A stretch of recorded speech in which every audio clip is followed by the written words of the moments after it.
All-Star break in the books. I know the week, or I guess this matchup, isn't quite over, but I have been absent from these Commish dishes for the past couple weeks due to a couple different things. One just being I kind of got lazy just a little bit.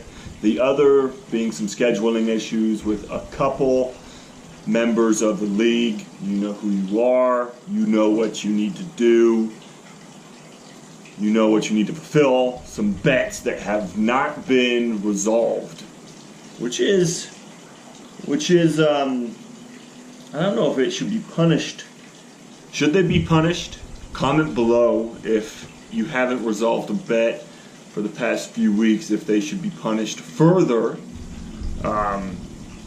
Let me know, because I'm more than willing to dish out the pain.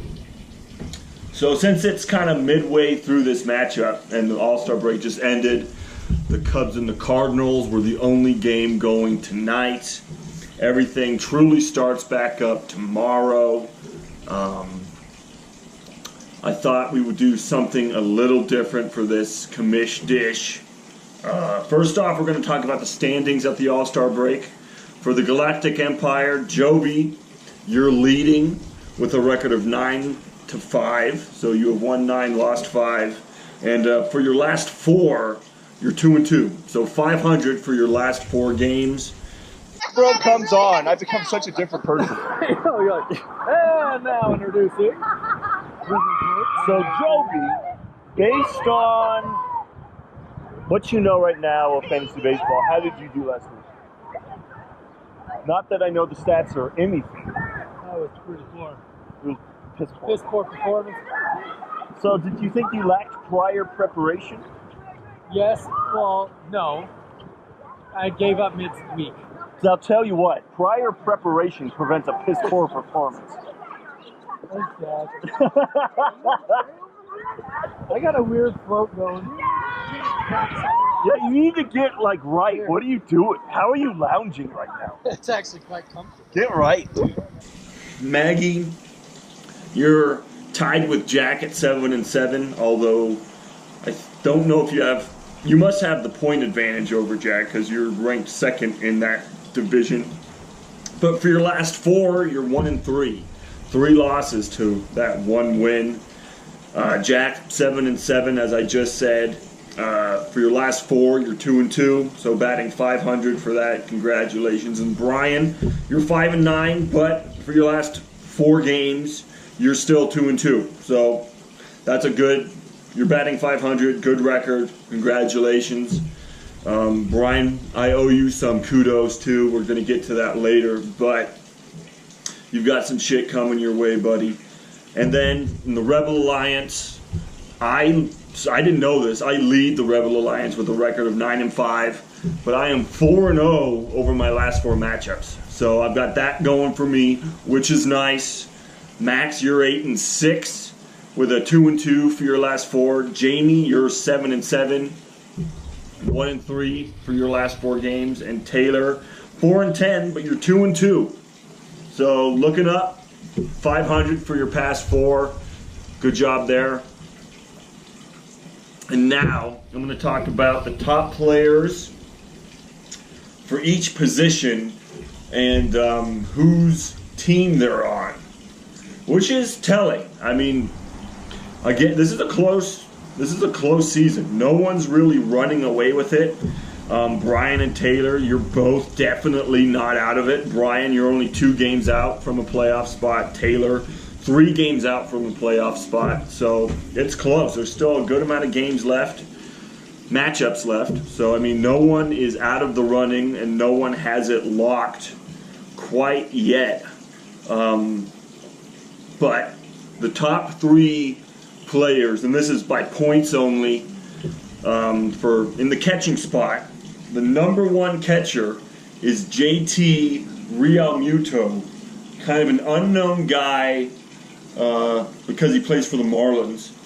Who follows the Marlins anymore? Not many people, I can imagine, but he is hitting for an astounding .310 average, with 12 home runs, leads the league in the catching position in points scored, and I have the honor of owning him. Paid a measly $4 for him, but he has turned out to be pretty damn good. Ask Joby about JT Realmuto. He has some choice words for that guy. Number 2 is Wilson Contreras for the Cubs. 279 average, 7 home runs hit. Max, you own him. And then the third best, Wilson Ramos. 297 average, 14 home runs, and he is owned by Jamie Olander. So good job on owning those guys. Offense wins games. We're going to move on to the first base position. Number 1, Freddie Freeman. A 315 average with 16 home runs, and that average is monstrous. Brian, you own him. He's a big reason why you've been winning some games. Second place is Paul Goldschmidt. 281 average with 21 dingers. Max, you own him. And then number 3, Joey Votto. 289 average and 9 home runs, but his on-base percentage is crazy. And the thing about both Goldschmidt and Votto is they started out trash. So the fact that they've gotten themselves into second and third with how their season started is pretty damn good. And Votto, you have Taylor. He was one of your keepers. Or Taylor, you have Votto. He was one of your keepers. And you were upset about it earlier, but he's turning out pretty fucking good. Second base, one of the best players in baseball right now. Or not second place, second base. One of the best players in baseball, Jose Ramirez, is by far the best second baseman. I think he's first or second in points scored overall. Jose Ramirez for the Cleveland Indians, hitting a 302 average with a league tying for the lead, 29 home runs. Maggie Olander, you own him. At the All-Star break, he already has a 2020 season. 20 home runs, 20 steals. He's looking fucking good. Second place is Jose Altuve. No surprises there. 332 average. Only 9 home runs, so the power is lacking. I own him. Congratulations, me. Might not own him for long, Jamie, if you know what I'm saying. And third place in the second base position is Ozzie Albies, a rookie for, again, no, not the Indians, the Braves. So 281 average, 20 home runs, Max. You own him. Good pickup. We're going to move on. We're going around the diamond to shortstop. Oh, shit, I forgot. Oh, no, third base. We're going to third base. The number 1 third baseman is Jose Ramirez. He has dual position eligibility. So I just talked about all of his stats. I'm not going to go into it again, but Maggie, you own him. Number 2 at third base is Manny Machado. The recently traded Oriole is now a Dodger, so we have to deal with him in the NL West. That'll be fun. He's such a bitch. I'm not a fan of him, but he's hitting for a 315 average, 24 home runs. Joby, you own him. And then number 3 is Alex Bregman, a guy that went undrafted in our league, but was picked up by Brian midway through the season so far. Good pickup. He's hitting for 288 average with 20 home runs. He's money. Houston Astros are looking good. Bregman is a big part of that. Shortstop, Francisco Lindor for the Cleveland Indians is looking really fucking good. 291 average, 25 dingers at the All-Star break. Maggie, you own him. A couple of those dual eligibility guys snuck their way onto this list too. Manny Machado is number 2. And then Alex Bregman is number 3. It's very nice to have guys that you can move around. And those are 2 quality dudes that can play in 2 different positions. Outfield, we did the top 5 because there's more of them. Number 1 is, of course, the Fish, Mike Trout. Fuck, is he good? 310 average, 25 dingers. Jack, you own him. Number 2, Mookie Betts, no surprises there. 359 average, 23 home runs. Maggie, you own him. Number 3 is JD Martinez, the co-leader in home runs so far with 29, and he has a 328 average to go along with that. Holy fuck, he's good. Good job, Boston, and picking him up. Number 4, Aaron Judge, 276 average with 25 dingers. Max, you own him. And Sin-Soo Choo comes in at number 5. I looked at him for so long on the free agency list and was like, he can't keep this up. I'm not going to pick him up because what he's doing is not sustainable. But he's making a very good job of making me look like an idiot for not grabbing him. 293 average with 18 home runs. Joby, you own him. So those are the top 5 outfielders. And then starting pitchers, number 1 is quite a surprise. If you can guess who he is before I say it, I would be quite impressed. Trevor Bauer for the Cleveland Indians is the highest scoring starting pitcher in our league.